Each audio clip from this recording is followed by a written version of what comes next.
Po si Congressman Ral Tulfo. Palakpakan muna si Congressman Ral. At nandiyan po, of course, ang head nila, ang ating po nag-iisa, napakasipag at walang katulad, napakabait, napakagaling na mayor, si Mayor Joy Belmonte. So yan po ang ating Team Action Tulfo. Dito po sa atin, nabagin nga kami ng negocial team, naka 9-0 tayo. So medyo may ilalabing na kami. Sana naman sa pagsuporta po natin, gawin na natin itong ng mga seniors, nasa sektor po ng LGBT at iba-ibang mga sektor, ng mga guro, pero lahat po tayo mga consumer, lahat po tayo meron po mga nabibili, mga nakipag-transact po, whether sa mga palengke po, sa mall or online, at yan po, concern po natin yung mga bilang consumer. At nandito po ang SBB Party List para po tayo ay masuportahan at maprotektahan po ang ating mga interest. Kaya nandiyan po muli po natin masasalamat sa ating mga katulong, nandiyan po sila ang SBB Party List. So baka makasa po ba tayo dyan? Yes. So muli po, talagang nakultak sir. Okay, so muli po sa kalan po ng ating Mayor Joy Belmonte, pinapahatid po namin, napakaganda po na naging taon. Muli po, maraming pong salamat, maligayang Pasko po sa inyo at manigong bagong taon.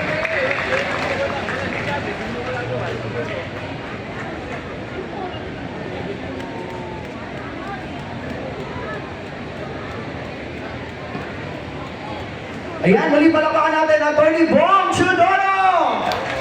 At siyempre, andito na rin po para bumati po sa atin at kamustahin po kayo ang ating isa sa mga magagaling at masisipag na konsihal. Palakpakan po natin ang Always After Service Counselor Ali Medalla!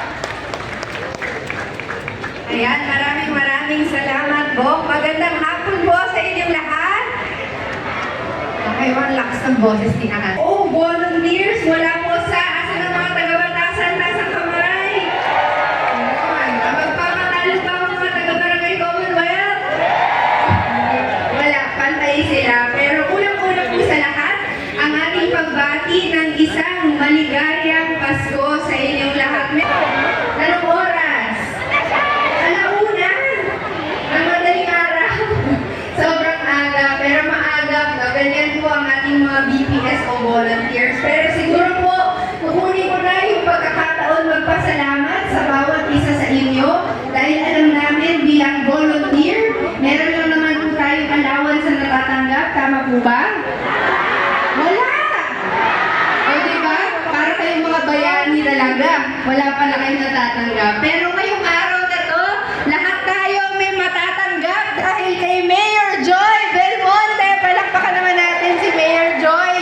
Dahil talaga naman pong kayo ang isa sa unang sektor na binigyan ng pamaskong handog maagang maaga at nagpapasalamat kami dahil sa serbisyo na inyong binibigay sa ating mga komunidad.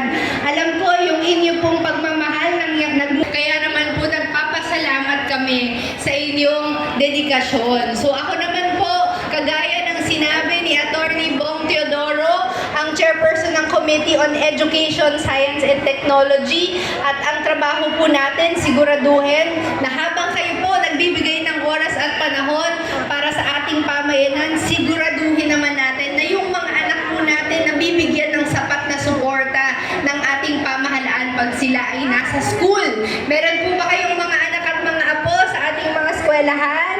Panalo ka na ate.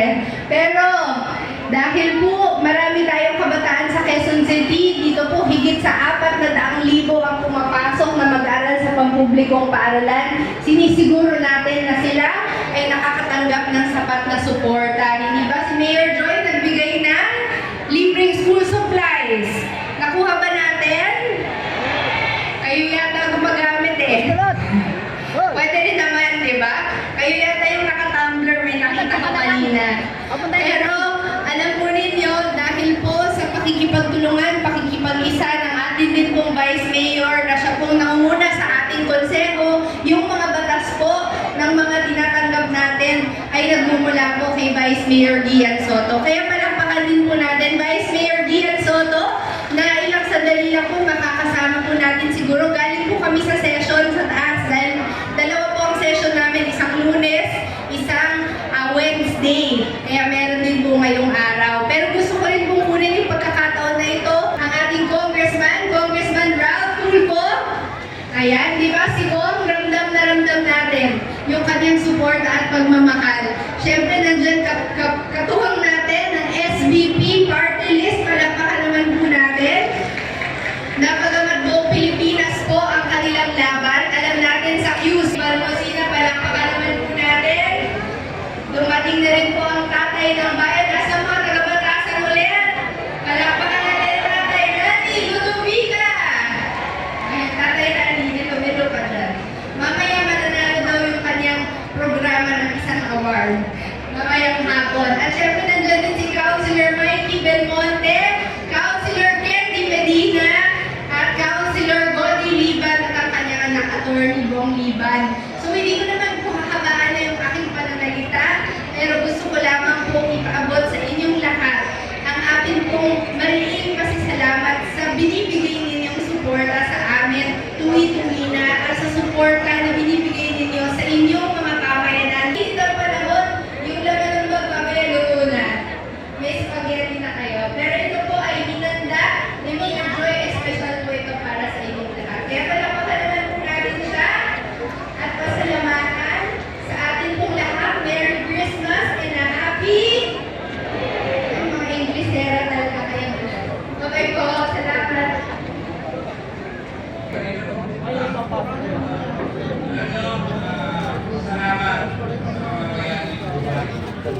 Salamat sa pagmamalasakit nyo sa ako natin sa Aluso. Dahil hindi na kayo kasi pag napuno yun, touch na kayo. Sa dati ho, ang problema, ang daming distraction. Pero kayo, hindi na mawala ang oras sa pagmamalasakit at pagmamahal nyo sa kapwa po. Hindi naman kayo nabibigyan o nabibigayaan na nasuswentuhan, pero yung inyong tungkulin bilang isang tao ay nagagampanan niyo po sa kapwa-tao natin at sa ating Diyos at sa ating bayan.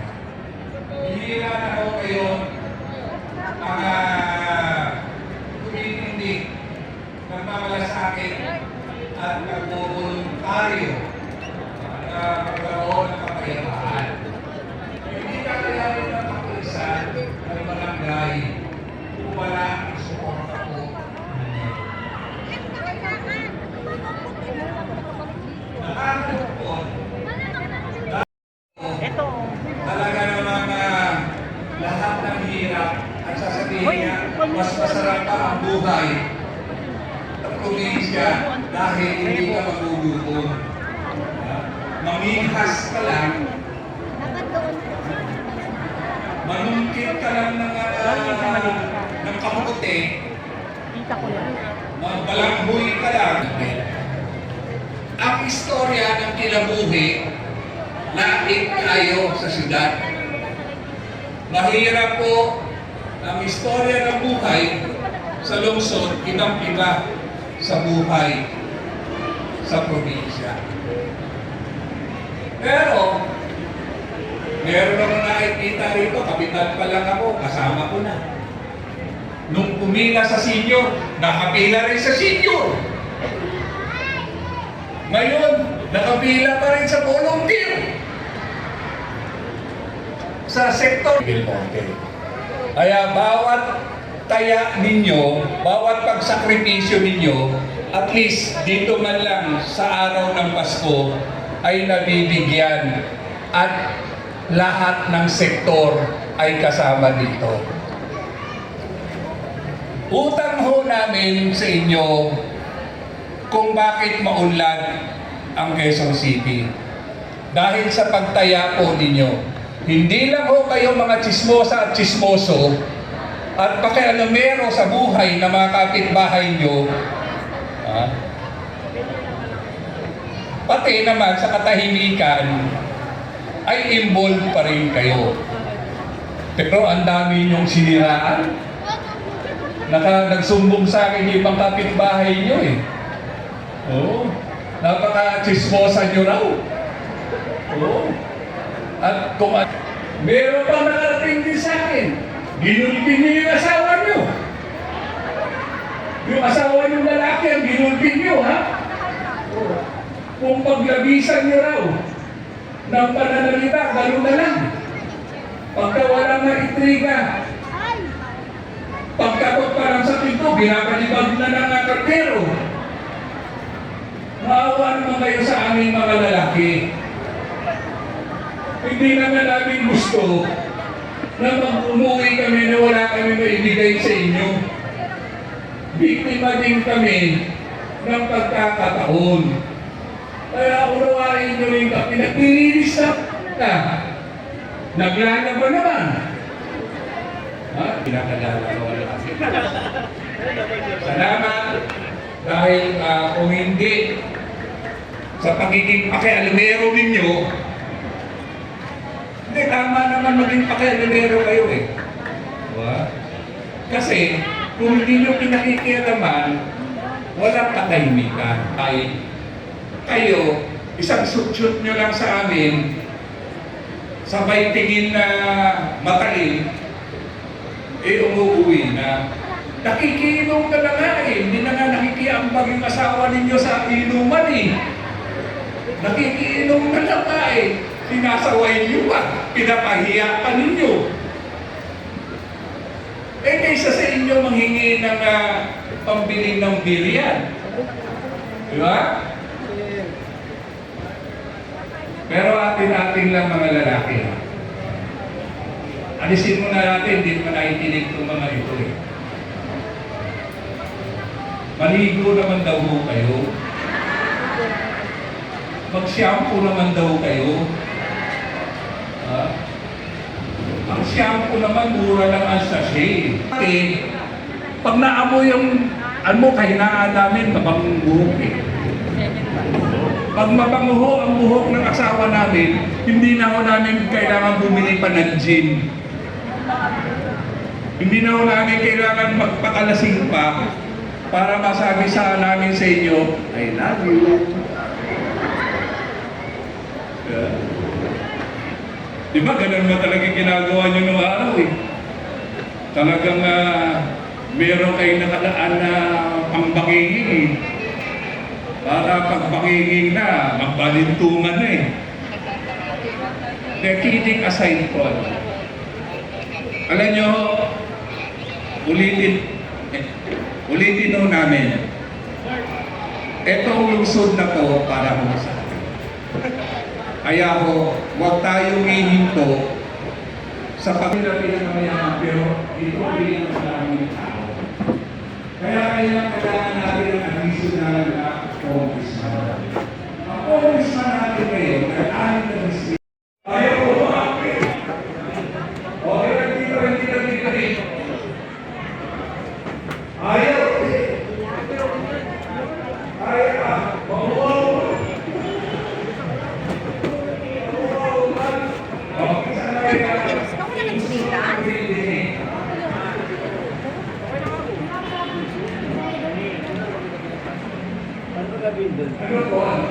Diyan ba si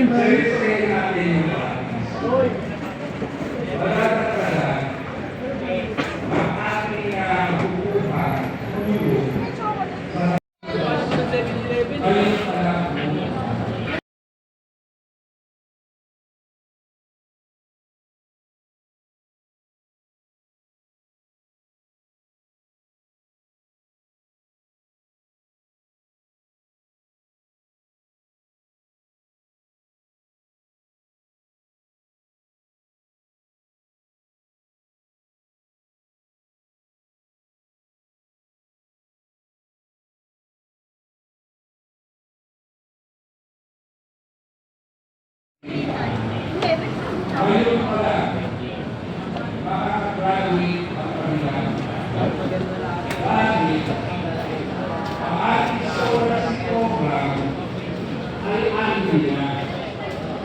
Ganyan o, hindi naman doon. At hindi naman magkagawa ni Mayor Doyan kung wala ang scholarship niya. Ang ating pong president. Ang ating pong president,